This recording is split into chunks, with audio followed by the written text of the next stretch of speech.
Hi and welcome back, friends of Thoughtful Gaming Experience. I'm your host Emmanuel Can, and we're going to proceed with our Let's Play Torment, Tides of Numenera, Early Access Patch 1.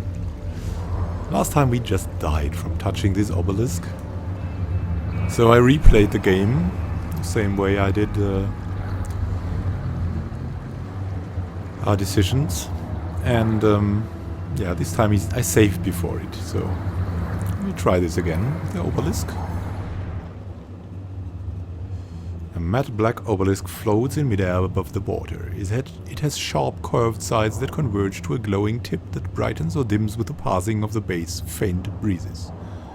You now to touch the obelisk. Raise your hand toward the obelisk. Dull green light wails from within the black stone, fixed on you like a furious eye. Elegant, I knew someone who did that. What you're about to do? Egan says casually. Aeon Priest. A beam came out of the top of that thing and ripped his face off. Made a fancy nightlight out of his crystal necklace, though. But hey, I'm sure you know what you're doing. Callistege, oh hush, at least that poor priest died in service of his curiosity, rather than stumbling over the coast, complaining and feeling sorry for himself. Go ahead if you must, she tells you, ignoring Elegant's glare, but do be careful.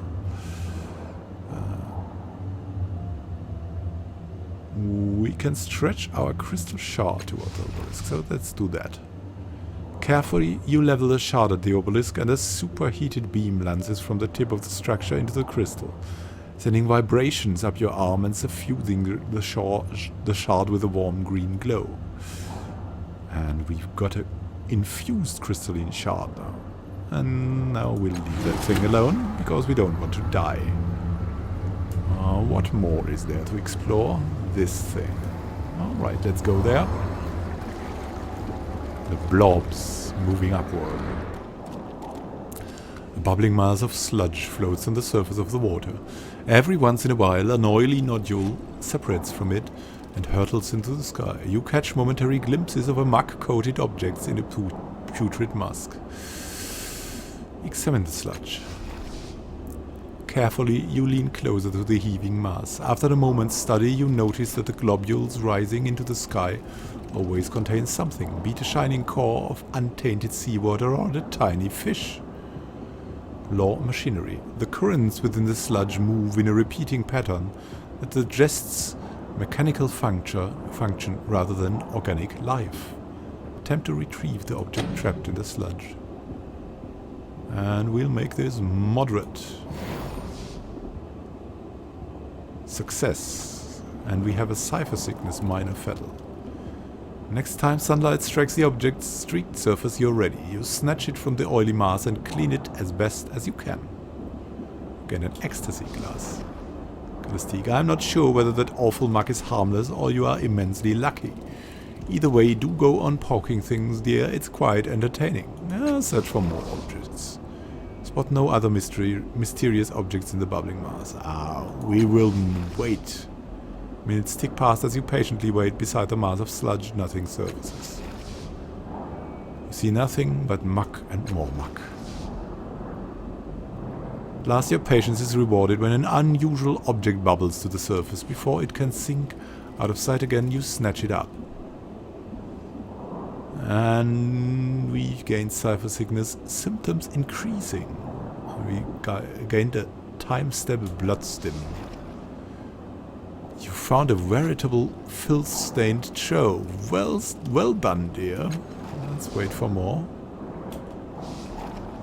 Elegant, you got lucky, kid, but you're not going to find anything else. If it were that easy, you'd have scavengers camped here 28 hours a day. We're going to wait. Wait. Wait! Wait! Alright, we'll leave.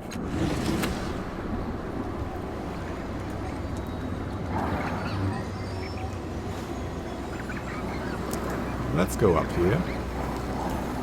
What's this?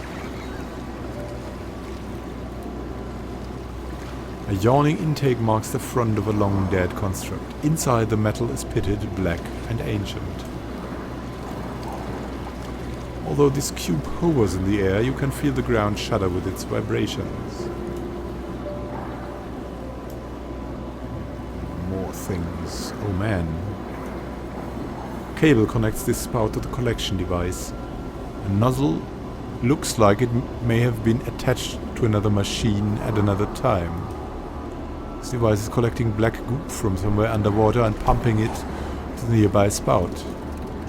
Strange lines and rippling forms of the sunken buildings are dramatically different from the architecture above the waterline.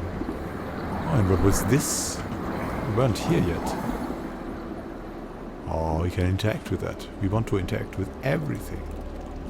Just so curious. What's going on here? Want more cipher sickness. This metal door is thick, heavy and unmarked by time. Double rows of circular bumps run horizontally and vertically across its surface. It is firmly sealed. Examine the door more carefully.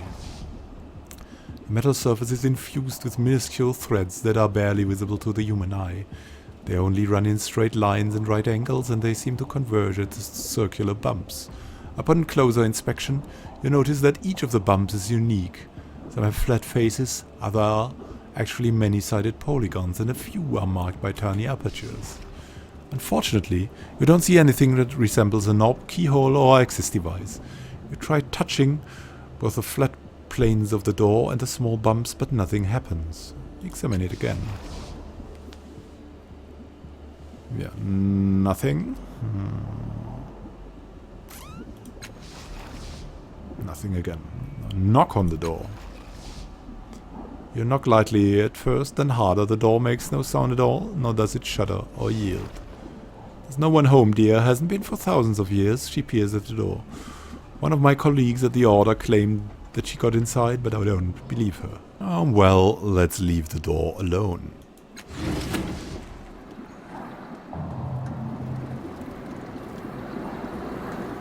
I want to get inside, really. Maybe we can. Maybe there's something here. Maybe we have to come back one day. Maybe these apparatuses here. What's here? There's a shallow depression in the surface here, like many others scattered around the construct. Unlike the others, energy still pulses across this one at random intervals. There's a loose lens at the center of the depression. You think you could redirect it somewhere more useful, but it will be tricky to get it in between the energy pulses. Redirect the lens to use the protective energy. And we're going to make this easy, of course. With careful timing, it's easy to twist the lens into what is hopefully a more favorable position. The lens glows, warning of an impending energy pulse. The field of energy extends outward and, finding a human body, encases it entirely in a mystical suit of armor. The energy keeps flowing until the entire body is covered. Then the shallow depression becomes dark and dormant. And we are buffed with armor. Or all of us. Nice. What's that thing here? And what's... Something is going on. Oh. Something is going on.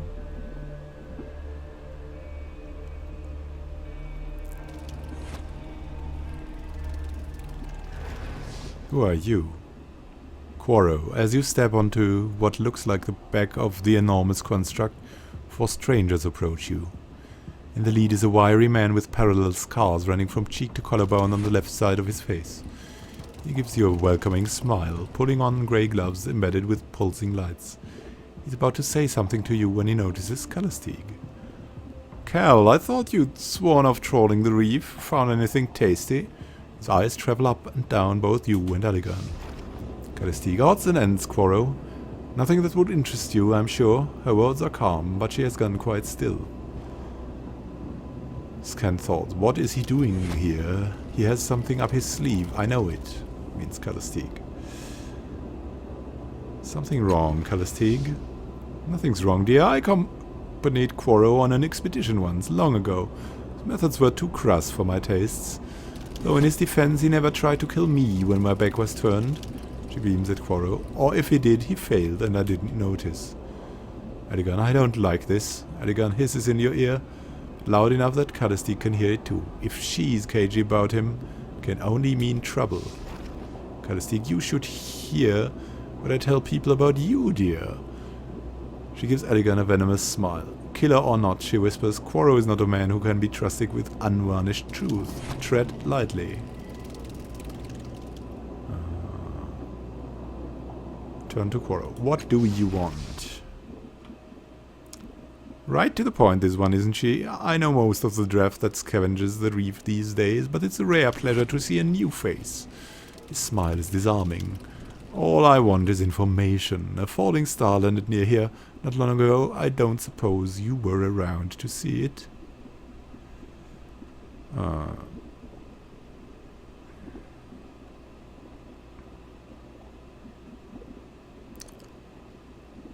What are we going to do?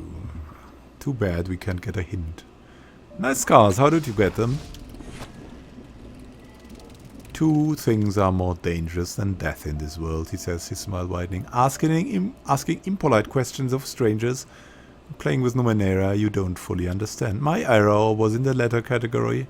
I've grown more careful since. Where did this star land? But if I knew that, I wouldn't be reduced to harassing noble travelers. I never saw it, you see. My employer did and thought, who is the most trustworthy team I can send at a moment's notice? He winks. Luckily, they were on another assignment. We were interested and weren't too drunk yet, so... What interests you about this star? How kind of you to ask, Quorro says, clapping his gloved hands together. So few people are interested in the tangled motivations of paid explorers.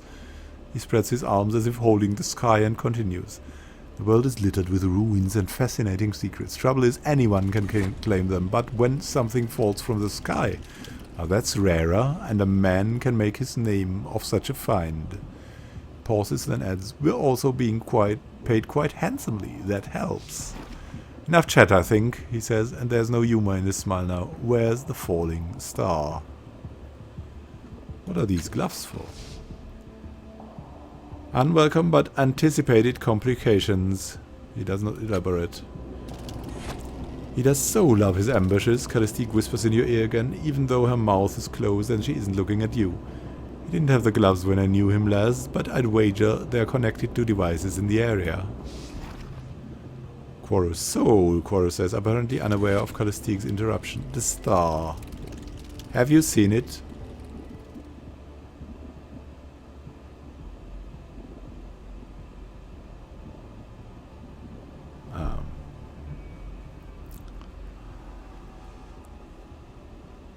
We'll tell him that we want the star for ourselves. I'm also here for the star. Unlike you, I want it and all its secrets for myself. This would be very hard. I'll be honest with you, I saw the star but don't know where it landed. This would be only hard.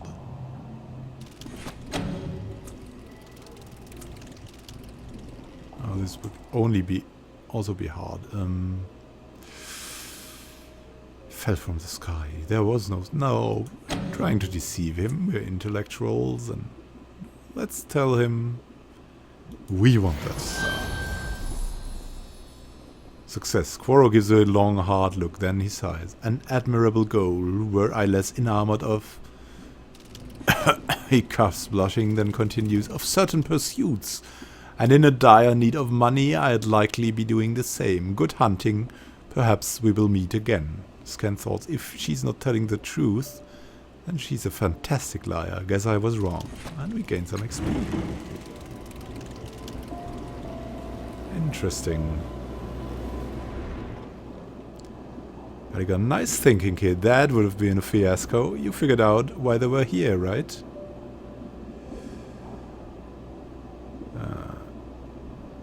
They saw me fall from the sky and came to investigate. Oh sure, and they just had that ambush ready to go at the same time as we were leaving? No, kid. Callistege sold us out. Excuse me, are you suggesting I had something to do with Quorro's plans? Scan thoughts. Oh, I cannot abide his rabid paranoia a moment longer. Are you suggesting you didn't? An old friend of yours just happens to be waiting for us, armed and outnumbering us as we return from the greatest find the Reef has seen in years. It's too convenient for me, too convenient by far. For all the idiotic, paranoid delusions, you really believe this, don't you? You really believe I'd use a half-wit like Quorro to stab you in the back rather than do it myself? Again, you see, kid, she'll stab you in the back first chance she gets. Most likely in your sleep. He throws up a hand, forestalling Callistege's retort. Look, I don't care. Fact is, I can't trust you anymore, and I wonder why I ever did. This is the last we travel together. I've got enough to worry about without having to watch my back 28 hours a day. Coming, kid, or what? We're really going to walk away from each other over this? They go, oh, this is just the last needle that crushed Janine. You haven't seen 1/10 of her deaths, not 1/20th. She's a backstabbing bitch, and this mess here only proves it. Callistege, always a paragon of class, Elegant. If I did have any interest in betraying you, do you really think I would need Quorro's help? Yet this is the thanks I get for coddling your pain-rattled judgmental weakness for so long. I've had enough, she turns to you. Child, I'm happy to guide you, but I will not walk another step with this paranoid buffoon. Finally, something we agree on, he growls. Kid, she'll chop off your head and spit down your throat. I get you where you need to go and let you sleep at night to boot. It's up to you. Can't you just work it out? She bursts out of laughing. My dear girl, we've been working it out. Elegant's petulance, his obstinacy in the face of facts drive me away every day. He might be strong, but he's also thick. I dare you to try traveling with him and see how long you endure. Not as long as I have, I'll wager. His face darkens under her accusations, but he manages a pained smile. As if you're doing me a favor by staying with me. You think I don't see your true self in all those echoes around you? That's you, Callistege, every facet of it. Your vivisectionist's heart hasn't changed, just the way you present it. I thought I could help, but... Well, we'll travel with Callistege. If she's a vivisectionist, then she might know things no one else knows. So we'll travel with her. Elegant seems on the verge of explosion and then pulls himself together. Right, well, if you want me and she doesn't sell you for parts, you can find me in the underbelly, but not with her, mind you.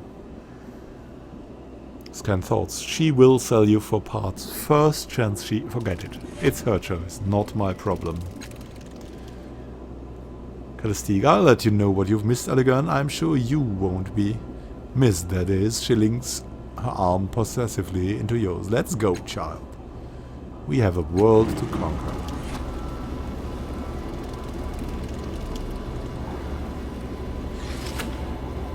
And we have still things to explore here, I guess.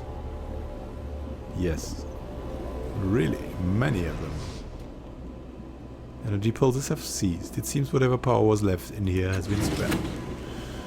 And what's with this thing? Flickers of greenish energy race across rancid organic fibers in the center of a metal disc.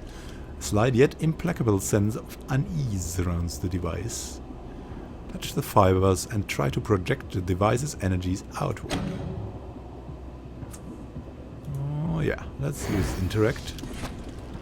Success. The fibers of dread coming from the device are the direct result of psychic energies coming from deep within the construct. The device itself becomes dormant, and the feeling of unease around it is gone.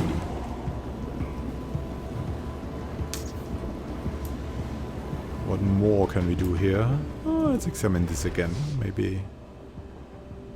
With the last of energy dispersed, the device is after unknown centuries dead. What's this thing here? A lambent green fluid drips from the end of the device's nozzle and hisses angrily on the metal surface beneath.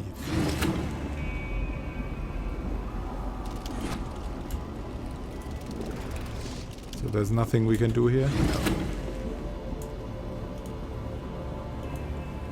Spherical head hangs loosely from this stanchion. A single metal fiber holds it in place. Sickly green crust scabs over numerous cracks and divots in this turret. And is this thing open now?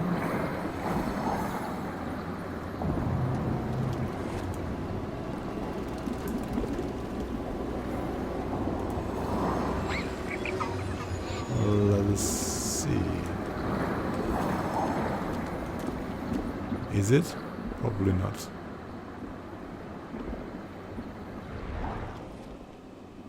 No.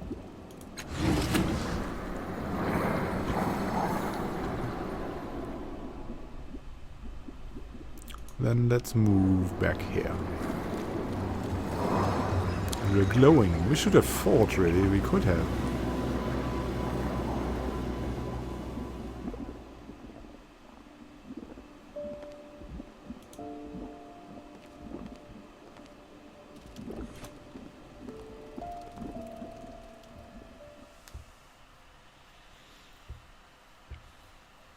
And the music is enchanting. Oh.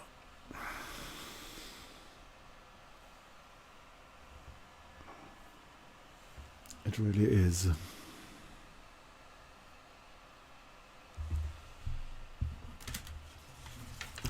I really love those loading screens. They're so beautiful. They always show you something important in the next zone.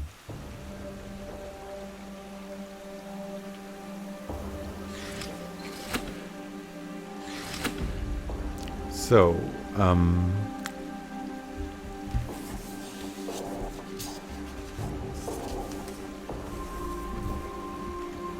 without any further ado, I say my time is up now, for now. So this concludes our session of Thoughtful Gaming. Thank you for watching. If you like the videos, please come again. And I'm happy if you like them. So, happy gaming to you. See you in the next episode when we're exploring this new zone called Circus Minor. This is Immanuel Can, signing out. Have a good time.